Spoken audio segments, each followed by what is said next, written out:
You have a metal arm. That is awesome, dude. By Just Another Book Nerd. Chapter 6. The Decathlon Team. Peter trained with the decathlon team every Thursday after school.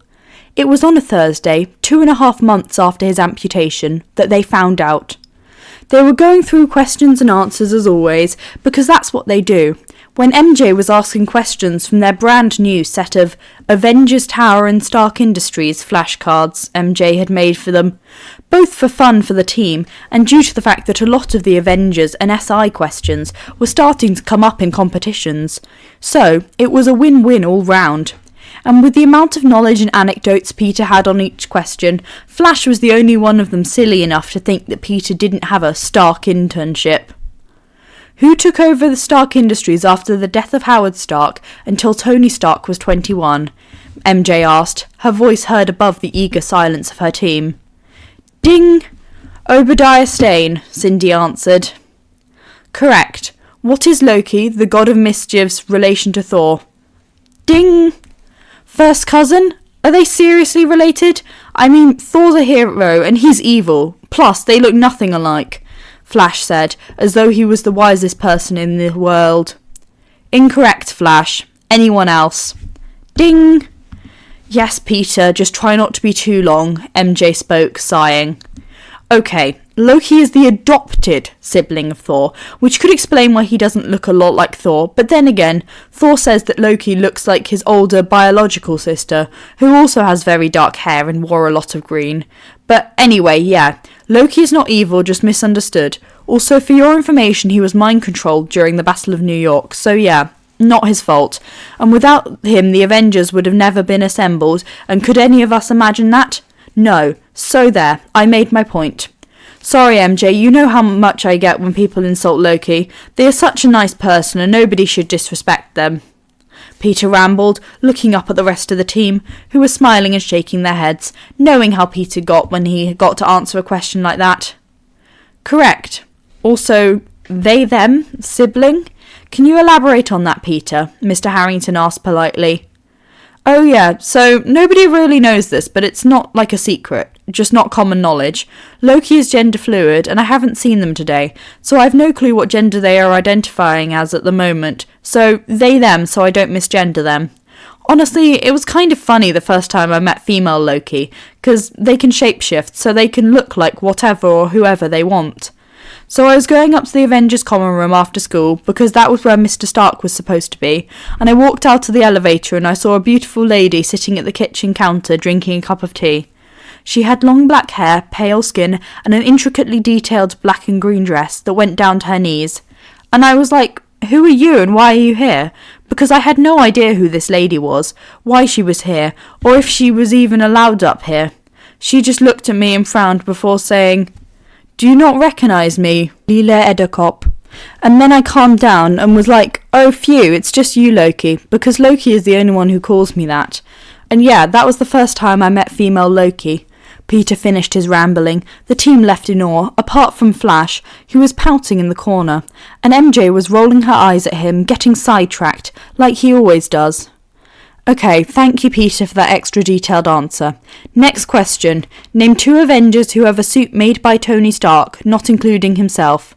MJ questioned, getting everybody to focus on her again. Ding! Spider-Man and War Machine, Flash looked proud to say. Correct. Now, who has a vibranium metal left arm? Ding! Peter! Ned shouted out, forgetting that would not be the answer that MJ was looking for. MJ and Peter burst out laughing. The team and Mr. Harrington were all looking at either Ned or Peter with looks of confusion and shock. Mostly confusion. Ned just realised what he had implied. Oops. Peter looked at his friend and, still laughing, said, Seriously, dude? Ned relaxed, knowing his friend was not angry or annoyed. MJ composed herself, then, completely ready to move on, announced, gaining everybody's attention. Thank you, Ned, for your answer. I think you have realised at this point that the answer I was looking for was James Buchanan Barnes, also known as Bucky Barnes, the White Wolf or the Winter Soldier. But nonetheless, you were correct with your answer, so well done, even if it wasn't the answer that I wanted. Wait, what? Flash, Abe and a few others yelled. "Did you just say that Ned was correct in saying that Peter has a vibranium left arm?" Abe asked rhetorically. "Why, yes. Yes, I did," the girls smirked, awaiting their reaction. The team burst into chaos at this confirmation. Until Peter shouted over everyone, "Guys!" They all turned to him. "Be quiet and I can explain." They all gathered in front of him. "Do you seriously have a metal arm?" Charles asked. "Yes, Charles, I seriously have a metal arm." "But if you have a metal arm, then why does it look like your real arm and not metal?" Flash questioned rudely, seemingly still not believing. "Well, Flash, you see, Mr. Stark created a special glove for me to wear while I'm at school, to make it seem as though it was a real arm, as though I never lost my original." Flash still looked at him disbelievingly. Then they all watched as Peter pulled his skin off his hand. No, it was the glove he mentioned, and it was taken off to reveal a gleaming, shining, silver metal hand. "See, Flash?" Peter also took off his hoodie, and they could see the full arm in its glory, the muscles shaped to identically match his other arm. As science students, they could all appreciate the craftsmanship of the amazing piece of technology. "How long have you had it?" an amazed Cindy asked. "Well, do you all remember when I was out sick for a week about 2.5 months ago?" They all eagerly nodded. "Yeah, I wasn't sick, but I was in the med bay in Avengers Tower. I was recovering after my left arm had to be amputated." After a short silence, Abe questioned quietly, "Why was it amputated?" "I'd rather not talk about it," Peter answered. It was not said harshly or cruelly, just a calm request for privacy on what they could all presume was probably traumatic. They all nodded in respect. "Wait, so you've been going to school for 2.5 months with a mechanical arm, and nobody noticed the difference?" Sally inquired, shocked. "I mean, I guess, yeah. You all saw for yourself when you didn't know it's there, you don't realise. Also, Mr. Stark had a whole week, with the help of Princess Yuri, to work on my arm. Also, they already had Bucky's arm to base it off of. They just made a basic arm without any upgrades, so that when I woke up from the medically induced coma I was in, I could put it on that day and get used to it enough to go to school on Monday. And I did. And since then, with the help of Mr. Stark and sometimes Yuri too, I've made my own upgrades, including speakers to blare music, lights so it can change colour, a hologram projector and a cooling system, so I don't actually need my phone anymore. And it's all run by my AI, Karen. So, yeah, that's that," Peter explained to his teammates and teacher. "Can you show us all those upgrades?" Flash asked quietly. Yeah, sure, Flash. Okay, let's see. Karen?" "Yes, Peter?" The team and their teacher jumped at the sudden extra voice in the room. "Hey, can you video call Ned?" "Of course, Peter. Calling Guy in the chair." The class were impressed at the AI knowing exactly who to call, despite it not being the contact's name.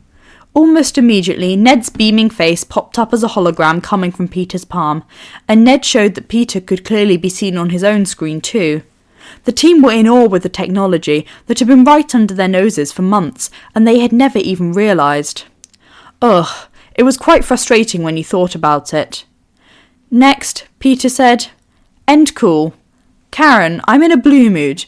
Could you maybe give me the blue of those 4-colour clicky pens, please?" "Of course, Peter." And lights lit up in his arm in that exact colour. "And could you play any requests?" "Motivating songs for the team, preferably." "Good as Hell" by Lizzo, MJ suggested. "Amazing. Karen, you heard her. Play it at volume level 30, please," Peter asked his AI. And they all danced and had fun making requests before time was up in their meeting, and they all went home, knowing that their friend was a cyborg, but they would bring that fact up at next week's meeting. I really hope you enjoyed this chapter. Have a lovely day.